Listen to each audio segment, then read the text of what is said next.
ചൂരമല ഉരുള് പൊട്ടിയിട്ടുണ്ട്. ഞങ്ങളൊക്കെ വീട്ടിലൊക്കെ വെള്ളം. ഒന്ന് ആരോടെങ്കിലും ഒന്ന് പറയൂ സാനോ സാർ, ഞാൻ വിളിച്ചിട്ടുണ്ട്. ഒന്ന് ആരോടെങ്കിലും ഒന്ന് പറഞ്ഞിട്ട് ഞങ്ങൾ ഇന്ന് രക്ഷപ്പെടുത്താം. ചൂരമല എവിടെയാണ്? ചൂരമല സ്കൂളിന്റെ അവിടെ മേലേന്ന് മറിഞ്ഞു വീണ് പോന്നതാ. ആണോ? വീട്ടിലൊക്കെ വെള്ളമാണ്. ഒന്ന് ആരോടെങ്കിലും ഒന്ന് നിങ്ങളൊന്ന്. വയനാട്ടിലെ ദുരന്ത വിവരം ആദ്യം ലോകത്തെ അറിയിച്ച് നീതുവിൻ്റെ കാര്യം എൻ്റെ ഒരുപാട് ഫ്രണ്ട്സ് പല സ്ഥലങ്ങളിൽ നിന്നും അറിയാത്തവർ ചോദിച്ചിരുന്നു.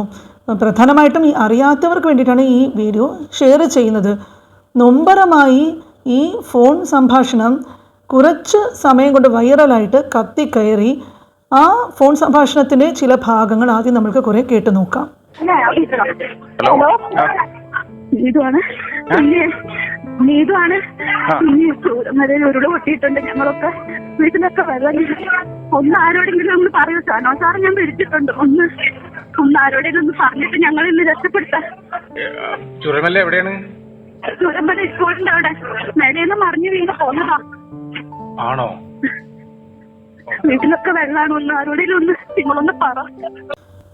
നീതു എന്ന പേര് പറഞ്ഞാണ് ഈ ഫോൺ സംഭാഷണം തുടങ്ങുന്നത്. അറിയാവുന്ന ആരോ ഒരാളെയാണ് വിളിക്കുന്നത്. കാരണം ഇല്ലെങ്കിൽ നീതു എന്ന് പേര് പറഞ്ഞിട്ട് തുടങ്ങില്ലല്ലോ. അപ്പം അങ്ങനെ തുടങ്ങണമെങ്കിൽ അപ്പുറത്തെ ആളെ നീതുവിന് എന്തായാലും അറിയാതെ ഇരിക്കില്ല. വിളിച്ചത് ഒരു ഹോസ്പിറ്റലിലേക്കാണ്. ചിലപ്പോൾ ആ ഹോസ്പിറ്റലിലെ ജീവനക്കാരി ആയിരുന്നിരിക്കണം നീതു. ഉരുൾപൊട്ടിയ സമയത്ത് നീതു വിളിച്ച കോളാണ് അത് എന്നുള്ളത് സംഭാഷണത്തിൽ നിന്ന് തന്നെ മനസ്സിലാക്കാനായിട്ട് സാധിക്കും. അതുകൊണ്ട് ഒരുപാട് കാര്യങ്ങൾ നീതു പറയുന്നുണ്ട് ഈ ഫോൺ സംഭാഷണത്തിൽ. അപ്പോൾ അതിന് മറുപടിയായിട്ട് വേണ്ട കാര്യങ്ങൾ ചെയ്യാമെന്ന് അപ്പുറത്തെ ആളിനെ പറഞ്ഞ് നീതു ഏൽപ്പിക്കുന്നുമുണ്ട്. അപ്പോൾ അപ്പുറത്ത് ഉള്ള ആൾ ഇത് ഓക്കെ എന്ന് പറഞ്ഞു ഫോൺ വയ്ക്കുന്നുമുണ്ട്. ഇതെല്ലാം കഴിഞ്ഞ് കുറച്ച് കഴിഞ്ഞിട്ട് ആ വിളിച്ച ആൾ നീതുവിനെ പിന്നെയും തിരിച്ചു വിളിക്കുന്നുമുണ്ട്. നമ്മൾക്ക് ആ സംഭാഷണവും കുറെ കേട്ട് നോക്കാം. വീട്ടിലുണ്ട്, വെള്ളമാണ്. എല്ലാരും കുറെ പേരൊക്കെ ഇവിടെ എത്തിച്ചു. ഇനി അറിയില്ല, പുറത്തിറങ്ങാൻ പറ്റാത്ത അവസ്ഥ. അല്ല പിന്നെ ഇനി പൊട്ടിയാൽ ഞങ്ങളൊക്കെ പോകും. സ്ഥലം എവിടെയാ നിങ്ങള്? Chooramala high school road. ഇപ്പം നിങ്ങളെല്ലാരും എവിടെയാ ഉള്ളത്? ഇപ്പൊ ഞങ്ങളുടെ വീട്ടിൽ തന്നെയാണ്. പക്ഷെ അകത്തൊക്കെ വെള്ളമാണ്. താഴെയുള്ളവരൊക്കെ എങ്ങനെ രക്ഷപ്പെട്ട് വന്നു ഞങ്ങൾക്ക് അറിയില്ല. പറ്റാതെ വെള്ളമായിരുന്നു. അല്ല മോളെ, ഇപ്പൊ നിങ്ങൾ ഏതെങ്കിലും ഒരു സ്ഥലത്താണോ ഉള്ളത്? അതെ അതെ അതെ. എവിടെ? സ്കൂൾ എങ്ങനെയാണോ? സ്കൂളിന് ഇച്ചിരി ഇങ്ങോട്ട് വന്നാൽ ഞങ്ങളുടെ വീട്ടിലാണുള്ളത്. അല്ല, നിങ്ങൾ എന്തിനാ വീട്ടിൽ പോയാൽ നിങ്ങൾക്ക് എല്ലാവർക്കും ഒരുമിച്ച് നിന്നാ പോരെ? അങ്ങനെയല്ല, അതായത് ഞങ്ങളുടെ വീട്ടിലാണ്. ഞങ്ങളുടെ വീടിന്റെ പുറകെ കൂടെയും സൈഡിൽ കൂടെയാണ് വന്നത്. അപ്പൊ താഴെയുള്ള വീടുകളിലുള്ളവരൊക്കെ ഇപ്പൊ കുറെ പേര് നമ്മുടെ വീട്ടിലെത്തിയിട്ടുണ്ട് രക്ഷപ്പെട്ട്. അപ്പൊ എല്ലാവരും ഒരു സ്ഥലത്ത് തന്നെയാണ് നിൽക്കുന്നത്. ശരി. അത് ഇനിയിപ്പോ അവിടെ മുകളിൽ നിന്ന് പൊട്ടാനുള്ള സാധ്യത അങ്ങനെയുള്ള കുന്നും മലകൾ ഉള്ളതാണോ? ഇതിപ്പോ മുണ്ടക്കൈന്ന് എവിടുന്നോ പൊട്ടി വന്നത്, വഴിമാറി വന്നതായിട്ട് അവിടെ പൊട്ടിയിട്ടുണ്ട്. വഴികളും കാര്യങ്ങളും ആണ് ഇപ്പൊ നിലവില്. ഒരു ഞങ്ങൾക്ക് ഇവിടുന്ന് പുറത്തിറങ്ങാൻ പറ്റാത്തൊരവസ്ഥ. ശരി ശരി. നിങ്ങളെ അതായത് മുതിർന്ന ആളുകളൊക്കെ ഉണ്ടല്ലോ അവിടെ? എല്ലാരും ഉണ്ട്. ഞങ്ങൾ എല്ലാരും അറിയിച്ചുകൊണ്ടിരിക്കുക. ആരെങ്കിലും രക്ഷപ്പെടുത്താൻ വരട്ടെ. അവിടുത്തെ മെമ്പർ ആരാണ്? നൂറുദ്ദീൻ. അദ്ദേഹത്തെ കോണ്ടാക്ട് ചെയ്തിട്ടുണ്ടോ? എന്തായാലും വിളിച്ചതിന് ഒന്ന് സമാധാനിപ്പിച്ച് വിട്ടേക്കാം എന്ന രീതിയിലുള്ള ഫോൺ സംഭാഷണമാണിത്. ആദ്യത്തെ തവണ വിളിച്ചു സ്ഥലം ചോദിച്ചപ്പോൾ ചൂരൽമല ആണെന്ന് പറഞ്ഞിരുന്നു. രണ്ടാമത് വിളിച്ചപ്പോൾ പിന്നെയും അത് ആവർത്തിച്ച് ചോദിക്കുന്നുമുണ്ട്.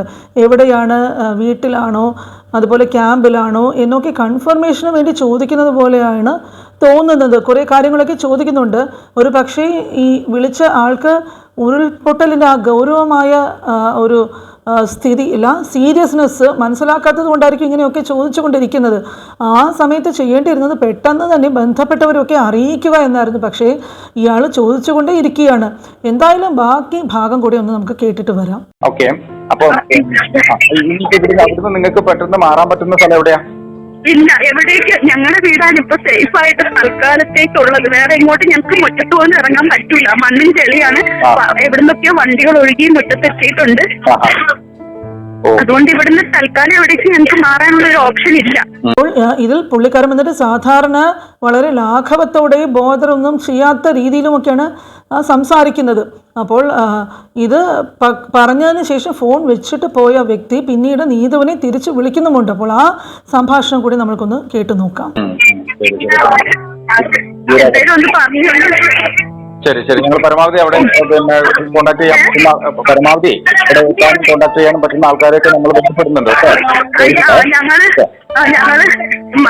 ഫ്രണ്ട്സിനെയൊക്കെ വിളിച്ച് പറഞ്ഞിട്ടുണ്ട്. ഞാൻ ഹോസ്പിറ്റലിലായതുകൊണ്ടാണ് അവിടേക്ക് വിളിച്ചത്. സാറെ വിളിച്ചിട്ടുണ്ട്. സാറെന്നെ വിളിച്ചിരുന്നു, സാറെന്നെ വിളിച്ചിട്ടുണ്ടായിരുന്നു. ശരി, ഞങ്ങളെ കൊണ്ട് കാര്യങ്ങളൊക്കെ ചെയ്യുന്നുണ്ട് കേട്ടോ. നീതു, അവിടെ ഈ ഹരിത എന്ന് പറഞ്ഞ മറ്റേ വീട്ടുകാരുടെ അവിടെ ഉണ്ടോ? ഹരിതയല്ല, ദിവ്യ.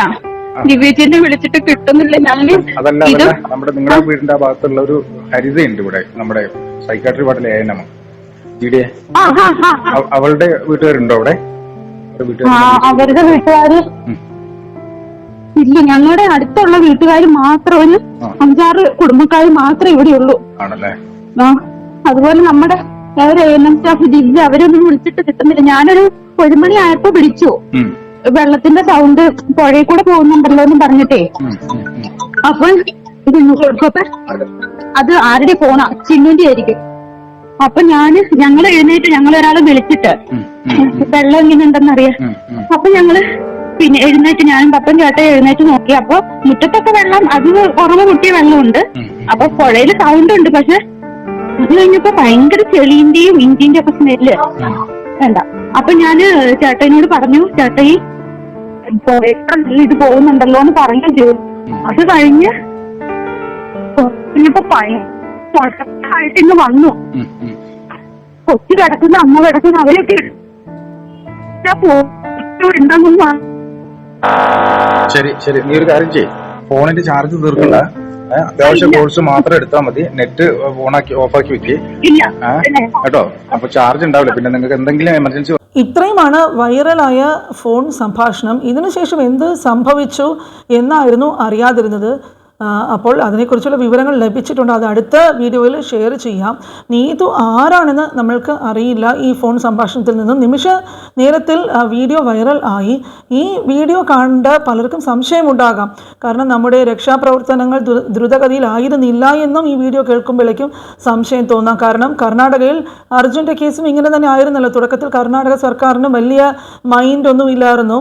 അതേപോലെയാണ് ഇവിടെയും സംഭവിച്ചത് എന്ന് ഈ വീഡിയോ കാണുന്നവർ തീർച്ചയായിട്ടും തെറ്റിദ്ധരിക്കും. പക്ഷേ ഇവിടെ വയനാട്ടിൽ സംബന്ധിച്ചിടത്തോളം വളരെ ദ്രുതഗതിയിലായിരുന്നു രക്ഷാപ്രവർത്തനം നടന്നത്. ആദ്യത്തെ ഉരുൾപൊട്ടൽ, അതായത് പെട്ടെന്നായിരുന്നു ഈ ഉരുൾപൊട്ടൽ സംഭവിക്കുന്നത്. ആദ്യത്തേത് 1 മണിക്കാണ് നടക്കുന്നത്. രണ്ടാമത്തെ ഉരുൾപൊട്ടൽ ഏതാണ്ട് 3 മണിക്കായിരുന്നു നടന്നത്. അതോടെ മുണ്ടക്കയും ചൂരൽമലയും ഒക്കെ വെള്ളത്തിലാകുകയായിരുന്നു. മുണ്ടക്കയെ പുഴയിലേക്ക് ബന്ധിപ്പിക്കുന്ന പാലം വെള്ളത്തിൽ അപ്പാടെ അങ്ങ് ഒലിച്ചു പോവുകയും ചെയ്തു. ഇത്രയൊക്കെ നടന്നിട്ടും ഏതാണ്ട് 5 മണിയോടെ രക്ഷാപ്രവർത്തനം ആരംഭിച്ചു. ഇവിടെ എത്തി രക്ഷാപ്രവർത്തകർ പലരെയും രക്ഷപ്പെടുത്തുകയും ചെയ്തു. പലരും പല സ്ഥലങ്ങളിലും മരച്ചില്ലകളിലും ഒക്കെ തൂങ്ങി നിന്നൊക്കെയാണ് രക്ഷപ്പെട്ടത്. പക്ഷേ പാവം നീതു മരണമടഞ്ഞു എന്നുള്ള വളരെ വിഷമകരമായിട്ടുള്ള വാർത്തയാണ് പിന്നീട് വന്നത്. മൃതദേഹം തിരിച്ചറിഞ്ഞ് ചൂരൽമല പള്ളി സെമിത്തേരിയിൽ സംസ്കരിച്ച് ദുഃഖകരമായിട്ടുള്ള വീഡിയോയുമായിട്ടുള്ള വാർത്തകൾ നാളെ കാണാം.